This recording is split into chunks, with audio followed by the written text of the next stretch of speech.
Facebook business page, you need a business page. Think of that as a yellow page, right? Your Facebook business page is one of the entry points into people seeing your online presence, Facebook business. It's the best yellow page, listing that you could do is having a Facebook business page. However, Facebook in all of its glory doesn't allow that business page to be visible unless you pay for it.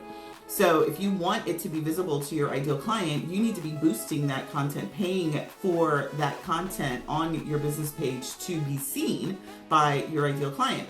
If you want to run ads, you need to have a business page as well. So it's free to have a business page. I think every travel advisor should have a business page. One of the things that we do inside of bootcamp is we talk about how to set up that business page so it has what it needs on it. So that's number one. Business page, need to have it. Think of it as a yellow page listing. And this is totally dating me, right? Because do they even have yellow pages anymore? So that's all the more reason why you need to have a Facebook business page, because there's a lot of real estate on that business page. And if you do run ads, it's the thing that's visible. In terms of a Facebook group, it really depends on what your engagement strategy is going to be. I don't recommend doing a group if you're not going to show up, you're not going to actively get people in it, you're not going to be in it regularly, engaging with them. For years and years upon years, Facebook group was my engagement location. That's where you found me, was in a Facebook group.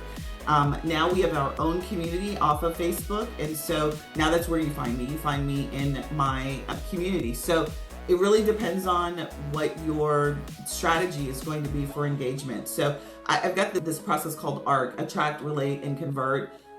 Facebook groups are a relationship building place. So if you want a relationship building place, you want to build a community, then I recommend doing a group. You could do that in email, you could do that on any social media platform, but you just need to make sure that you know the platform and that post will be visible. Awesome. How do you get people into a group? Attract, right? So that's so we talked about this yesterday, Sugar, and it's the same thing. When you want to build, you have to attract. And so the way to attract is either organically or paid. So I have grown Facebook groups. The way that I did that was through paid advertising. How I grow my community, it's through paid advertising.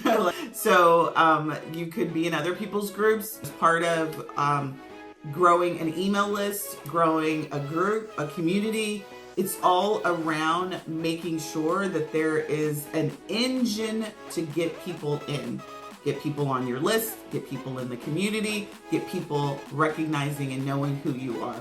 So whatever you do, whatever the product is, the service is, the objective is, how are you going to attract? And frankly, there's only two ways to do it, organically or paid. And so you could use an influencer, but usually you have to pay them to do it, or you're giving something. So it's always, how are you going to get in front of your ideal client, and what's the strategy you're going to do? If you do it organically, you may not be paying money, but you're going to need to invest time. If you're doing it through paid, you got to do it strategically, and you got to pay money for it. Reply CEO to join our Travel CEO session.